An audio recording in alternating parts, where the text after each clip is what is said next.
Has anybody ever stopped and realized that being a crazy taxi is probably the perfect job? Think about it, you can do all that reckless driving and make a boatload of money and not get into any legal trouble. Right? Crazy Taxi, one of my favorite arcade games that I've only played in the arcades once. This was my first time playing the game and I was terrible. I did not understand this game. When I look back, I have no idea how I didn't know what to do. They make it so obvious. I really got into Crazy Taxi after I discovered that my school laptop could run the GameCube emulator Dolphin. So I was looking for ROMs I could use and I recognized the name Crazy Taxi and I became hooked. I would play this game so much that when I went to PAX Australia in 2024, I competed in a Crazy Taxi competition where you had to make the most money within 5 minutes. I didn't win, but I did pretty well. Everyone around me seemed impressed, but I'm pretty sure it's just because they assumed I never played the game. And in a way, they were right. This was the Dreamcast version, and I'd never used a Dreamcast controller, and this was also at the tail end of my unnecessary hate for vibrating controllers, so I wasn't used to it, but I adjusted to it pretty quickly. As you can see, I have a bit of a history of Crazy Taxi, but thankfully that wasn't how I learned how to drive, because there'd be so many fines in my name it wouldn't be funny. Crazy Taxi was created when Kenji Kano wanted to create a game that rewarded you for getting better at it by increasing the timer when you pick up and drop off passengers. So if you got good at Crazy Taxi, you get to play for longer. He also wanted a game that explored the daily life and routine of a taxi driver.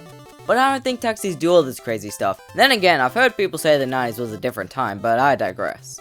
The arcade game was well received, and then it was ported to the Dreamcast, where it became the 6th best-selling game for the system, selling over 1.11 million copies. The game got 2 sequels and has been ported over to many different platforms. You play as either Axel, BD Joe, Gina, or Gus, as they pick up passengers and drop them off to make as much money as possible before time runs out. You can make some more money by driving over ramps and getting close to incoming traffic without crashing into anybody. The locations in this game are actual places, unless you're playing the mobile version, because Sega probably didn't want to give KFC more money. I've said the names of all the characters you can play as, but let's go a bit more in depth into their personalities, with my trusty manual giving me all the information I need, and they went all out for this. Starting with Axel, this green-haired, hot-tempered, cool guy considers being a crazy taxi, or cabbie as the game calls him, the coolest profession in the world. When he isn't working, Axel is usually trying to pick up women, playing bass and vocals in his punk band, or participating in board sports. Axel's overly freewheeling nature causes band members to come and go and prevents them from maintaining decent relationships with women. If you don't own the manual, all the game tells you about him is that he's a white guy with green hair. Next up is BD Joe. He is always smiling and making people happy. On top of that, he is also a pro drummer, to the point that he could throw together some lids and drum containers and blow you away with his musical prowess. He doesn't play professionally because making people smile is rewarding enough to him, and he has too much fun cabbing to give it up. BD Joe has always been my favorite, and I love him even more now that I know he's a drummer who just wants to make people happy, just like me. I also can't believe that I never questioned why he was always smiling until I started reading the manual. Gina is an interesting one. Created to get the young male demographic to try the game in the arcades, it's not even subtle, it says it right there. She sounds like she's trying to seduce when she really isn't. She doesn't care about pleasing the customer, and turns away anybody who tries to woo her. Gina loves her cab and spends nearly all her time and money making adjustments to it. And finally we have Gus, who has always rubbed me the wrong way, and I think I figured out why that is. The manual says he is 42 years old, while the other cabbies are in their 20s, so yeah, no wonder he stood out so much. Gus was the guy who started the crazy taxi business. He loved to get into things before they were popular. When the workday ends, Gus gets with his poker buddies and gambles. Now, before we continue our crazy adventure, I should mention that I'm playing the version released on the PlayStation 2.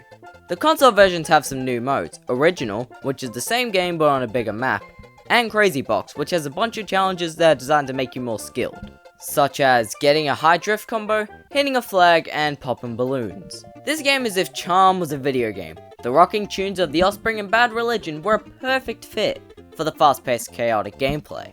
The realistic setting with the actual places, even if I don't know most of them due to being an Australian, I still feel sucked in the location. All the different types of people you drive, from regular Joes, guys with weird hair, and people of God. They all have their set preferences on how you drive them. Some like you to be completely reckless, and others will yell at you for being too reckless, even though they're on a crazy taxi. What exactly did they expect? What you have to remember is that this was an arcade game, meaning it was meant to be played in short bursts, which is why it is so enjoyable for people. But the game definitely gets repetitive if you play it for too long. While the extra modes keep you enjoying the game for a little longer, eventually you'll get bored no matter who you are. Don't get me wrong, I love Crazy Taxi like I love swimming in the pool. It's fun for a couple minutes, but after a while you want to go and do something else. So if you want to have a multi-hour gaming session, make sure Crazy Taxi isn't the only game you own. Oh thank gosh! Thank you so much for watching all the way to the end. I really appreciate it. And if you like what you saw and you want to see more, check out my other social medias on Blue Sky, the newly introduced Instagram, and Twitter. I'm not calling it X. Also check out my second channel where I post more stuff more consistently.